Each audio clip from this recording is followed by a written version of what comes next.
Hi, this is Ruth Royal from Youth Pledge for Employers, and I'm really pleased to be here with Laura Doyle today, who's the owner at the Home Pet Care Service. Hello, Laura, lovely to meet you. Hello, hi. So, first of all, Laura, tell us a little bit about what the Home Pet Care Service does. So, because I'm a registered veterinary nurse, I go around to people's houses. Some people call it like a district nurse. Some people just call it like a home visit. I just simplify it with home nurse visits, really. And I go around to people's houses and offer basically what you can do in the veterinary practice in a nurse clinic, but in the home. So whether that's clipping nails, whether that's seeing to rabbits if they've got a bit of a problem with like their ears, or whether they need like a DMAT, whether the dog needs what we call anal glands expressing. So whatever I can do in the house and in the clinic, we could basically merge it into one and do it in the comfort of their own home. I also do as well drop-ins, which means that if a client can leave their dog or their cat at home for like a period of time, then I can go in and see the animal for half an hour at a time, which is lovely for me to just go in there, feed them, take them out for a quick wee, play with them is the main thing. And then I also do dog walking as well to make sure I've got covered every bit of pet care that I can do for somebody from their house. Gosh, that's such a sort of holistic service that you offer there for pet owners. How did you, what sort of skills have you kind of amassed? You've obviously sort of said about being a veterinary nurse, but what sort of training and skills do you need to do your job? So to be able to do my job, you can do my job if you want to do drop-ins or if you want to do dog walking. You don't need anything for that. You just need an interest in animals and to be responsible, what we call key holder. So the client can give you a key. If you want to do services where you go into the house and say clip nails, do brush teeth, things like that, then you need to have what we call a level 2 and a level 3 of animal care. So one's called a VCA. So you need level 2's VCA, which is your veterinary care assistant. That wouldn't allow you though to do like nail clips and things, but if it helps with that with animal care. And then level 3 is the veterinary nurse, where you'll need your maths, English, and your science. I think the levels are C to A, but I could be wrong. So I know, but like nowadays, I think it's like numbers now, isn't it, rather than letters? And then you can get onto that course and do 2 years nursing. And how long did it take for you to get your qualifications?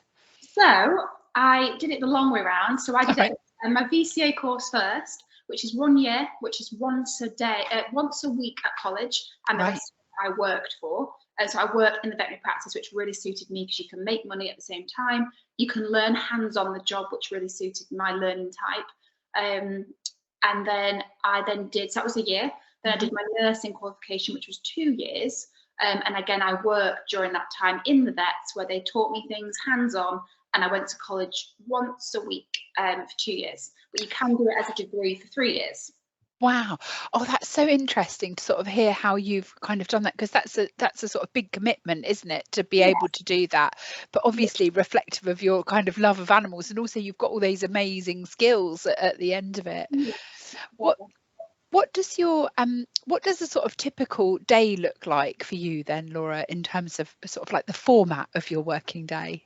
So format of my working day, if it's in the vets, which I do on the Mondays, I will go into the vets. Some vets like you to do one job all day. So like that's a clinic all day, or you're on with the animals in theatre all day. Some vets like you to do a bit of everything. So at the moment on a Monday, my typical day would look like I go in, I do my admits for the patients, and then I'll take them through to theatre. General anaesthetics, which means they're completely asleep during that operation. I'll look after them afterwards. And like their recovery, we call it, and then I'll discharge them back to the owners in the evening.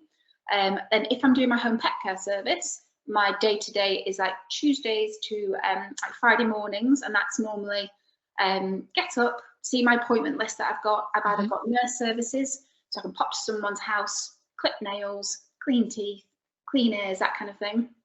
And then I move on to my dog walks in the afternoon, and I'll be walking. I only do up to 3 dogs at a time.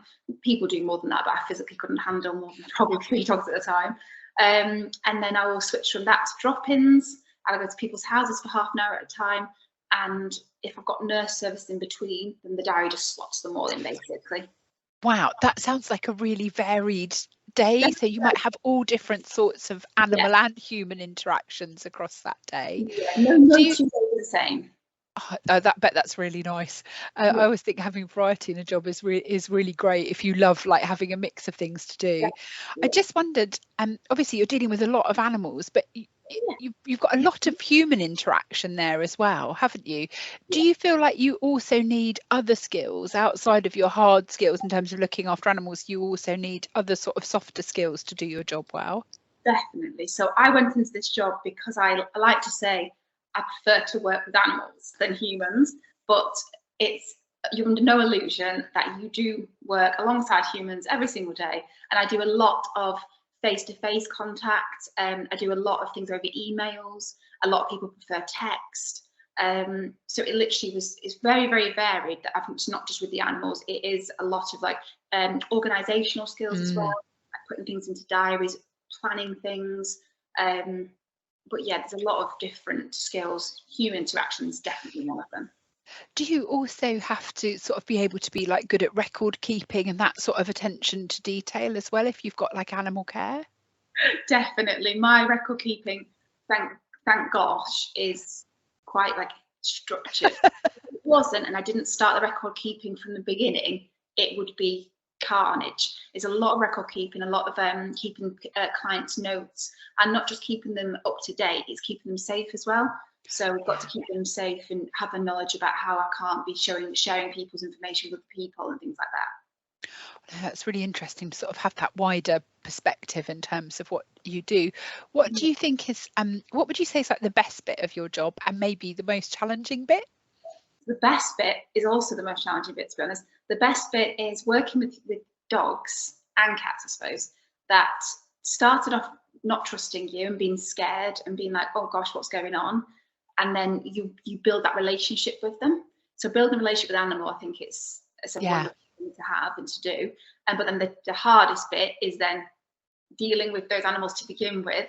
But you want to do a job, you want to help them, you want to sometimes save their life. Mm.